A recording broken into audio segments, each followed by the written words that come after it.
जय हिंद दोस्तों, जय हिंद बच्चों। ज़्यादातर बच्चों को जिस बात की खुशी का इंतज़ार था वो खुशियां उनको मिल गई है। कोरोना वायरस के कहर से बच्चों को बचाने के लिए 1 जून को केंद्र सरकार ने ये निर्णय लिया भी 12वीं बोर्ड परीक्षा है वो रद्द की जाती है।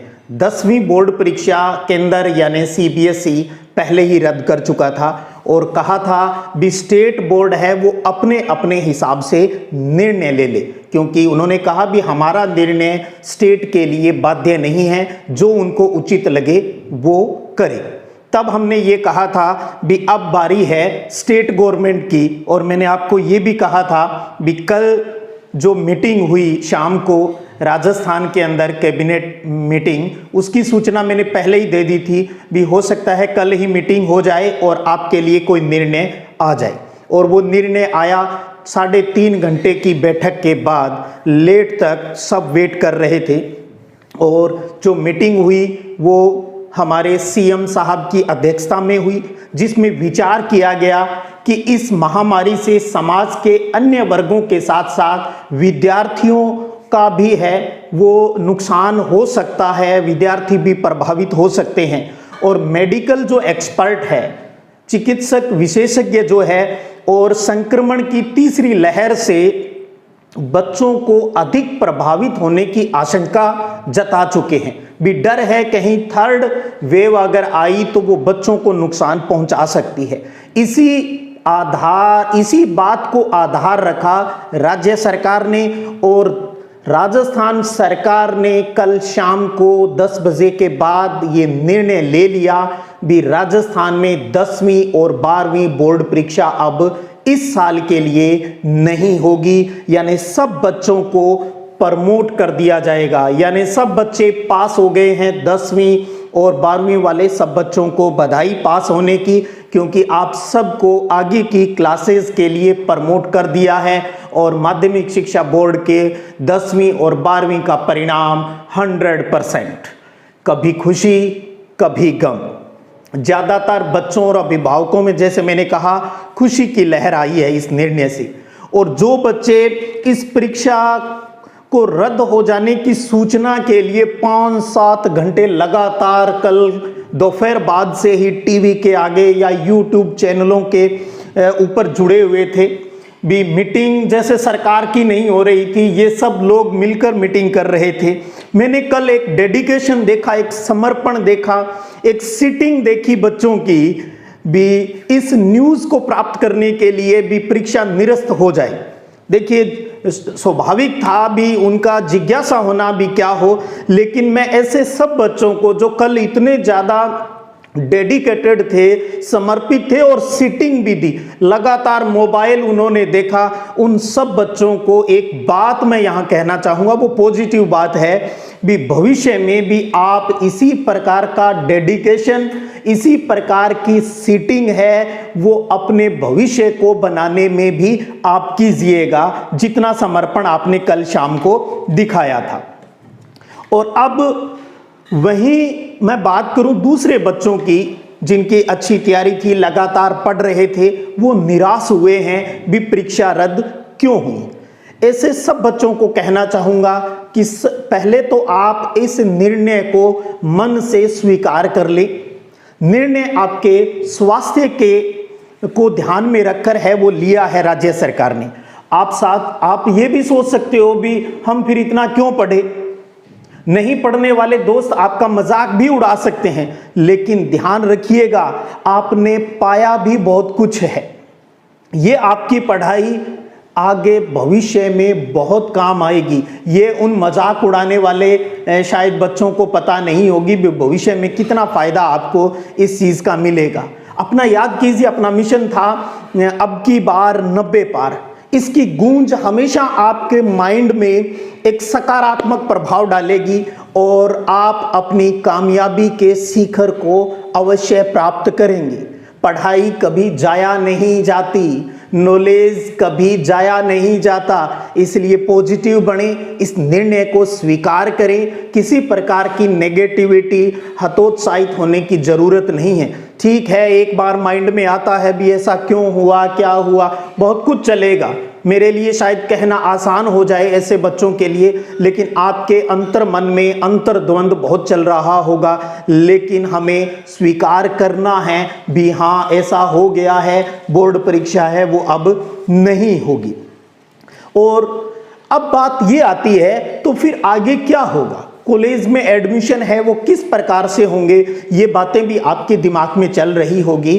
तो मैं आपको बताना चाहूँगा भी सरकार ने यानी नेताओं ने ये फैसला लिया है भी बोर्ड परीक्षा नहीं होगी। कुछ दिनों बाद आरबीएसई या एक दो दिन में आज में कल में ही माध्यमिक शिक्षा बोर्ड राजस्थान अजमेर इसको नोटिफाई कर देगा भी हम बोर्ड परीक्षा है वो नहीं ले रहे। तो यानी नेताओं ने जो निर्णय लिया, सरकार ने जो निर्णय लिया है, अब उन्होंने तो अपना भी करवाना है कि नहीं करवाना ये उनका काम था बताना, भी उन्होंने कह दिया परीक्षा नहीं होगी।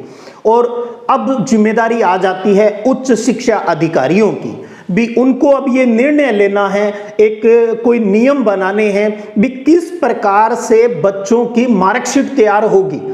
क्योंकि मार्कशीट आप सब बच्चों को मिलेगी, अंक तालिका आपको मिलेगी, 10वीं वाले बच्चों को भी मिलेगी, 12वीं वाले बच्चों को भी मिलेगी, लेकिन मुद्दा ये रहता है भी वो किस हिसाब से तैयार होगी।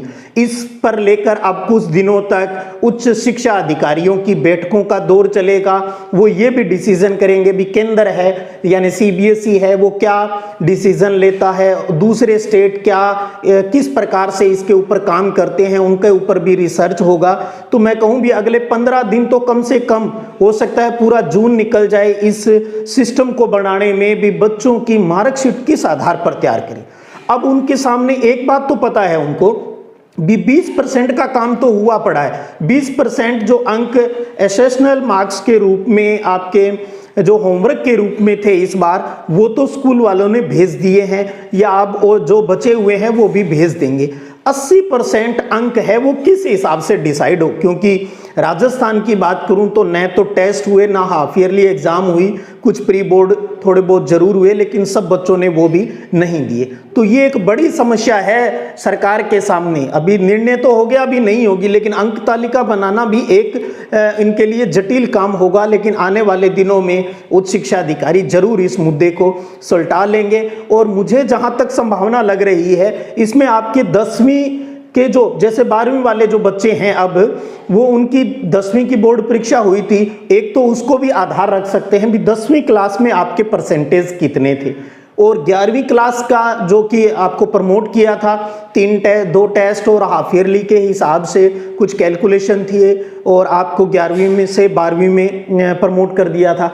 तो 10वीं तो आधार रहेगा, 11वीं के भी हो सकता है जुड़ जाए, या जो 20% स्कूल से जो भेजे जा रहे हैं उसकी जो मात्रा है वो बढ़ा दी जाए भी 20 से हम ज़्यादा मांग लेते हैं स्कूल वालों से। तो कोई न कोई एक सिस्टम बनाया जाएगा जो जून महीने के अंदर ही क्लियर कर दिया जाएगा आपको भी आपकी मार्कशीट किस आधार पर है वो तैयार होगी। अब इस प्रकार से जो मार्कशीट तैयार होगी उसका नुकसान होगा फायदा होगा वो चलिए आने वाले समय ही बताएगा। और हो सकता है माध्यमिक शिक्षा बोर्ड जो बच्चे इस सिस्टम से नाराज हो उनके लिए भविष्य में ये कह सकती है भी जब भी देश के अंदर परिस्थितियां राज्य के अंदर परिस्थितियां ठीक होगी तो आपकी बोर्ड परीक्षा है वो ले ली जाएगी। पर ऐसी संभावना बहुत कम लग रही है भी मार्कशीट तैयार होने के बाद में और एक लंबा टाइम निकलने के बाद में कोई बच्चा ये कहेगा भी मैं बोर्ड परीक्षा अब देना चाहता हूं। तो कुल मिला के कल की बैठक का यही डिसीजन भी राजस्थान में अब 10वीं और 12वीं बोर्ड परीक्षा नहीं होगी। राजस्थान सरकार ने भी केंद्र सरकार यानी सीबीएसई के आधार पर अपना निर्णय लिया है और इसमें महत्वपूर्ण भूमिका निभाई। प्रियंका वाड्रा जी ने भी, महासचिव है जो कांग्रेस की, उन्होंने भी ये कह दिया था भी परीक्षा है वो नहीं होनी चाहिए। तो ये एक बड़ा आधार बन गया था कल शाम को ही भी हाँ परीक्षा निरस्त 100% होगी। जब प्रियंका गांधी ने कह दिया है तो बाकी की क्या है भी वो उस चीज़ का विरोध कर पाएंगे। तो परीक्षा है वो अब आपकी नहीं होगी, कभी खुशी कभी गम। अब चाहे आप दुखी हो चाहे खुशी हो, मैं कह रहा हूँ जो राज्य सरकार ने निर्णय लिया है उसको मानने के लिए हम सब बाध्य हैं। अब बात आती है भी आगे का क्या हिसाब किताब रहेगा, हालांकि हम एक दिन और भी बात करेंगे। लेकिन जब तक आपकी अंक तालिकाएं वगैरह का सिस्टम तैयार नहीं हो जाता, आप निरंतर हैं वो यहाँ विजिट करते रहे चैनल के ऊपर। जब जब जो विभागीय अपडेशन आएगा उसकी सूचना आपको टाइम टू टाइम है वो दे दी जाएगी। और चैनल के ऊपर जो राजस्थान में 10वीं और 12वीं बोर्ड परीक्षा का, जैसे कि आपको पता है, सिलेबस चेंज हो गया है। पूरे भारत के हिसाब से अब एनसीईआरटी सिलेबस लग गया है। एनसीईआरटी वो सिलेबस जो राजस्थान में भी चलता है, बिहार में भी चलता है, यूपी में भी चलता है, दिल्ली में भी चलता है, हरियाणा में भी चलता है, यानी लगभग भारत के अंदर ज़्यादातर स्टेट के अंदर एनसीईआरटी सिलेबस चल रहा है। यानी एक रूपता लाने का प्रयास है, वो भी राजस्थान सरकार ने किया है। तो एनसीईआरटी की जो कक्षाएं हैं वो अब 1 जून से लगातार जारी कर दी गई है। अभी चैनल के ऊपर 12वीं क्लास की पॉलिटिकल हिस्ट्री और ज्योग्राफी है उसको शुरू किया गया है और उनके नोट्स भी आपको उपलब्ध करवाए जाएंगे। आप सब बच्चों से जैसा प्रेम, स्नेह और सहयोग आपने पूर्व में बनाए रखा वैसा ही आप हमेशा बनाए रखें और ज़्यादा से ज़्यादा दूसरे बच्चों को यहाँ से ज्ञानार्जन के लिए आप प्रेरित करेंगे। इसी आशा और उम्मीद के साथ आप सबको शुभकामनाएं। जय हिंद, जय भारत।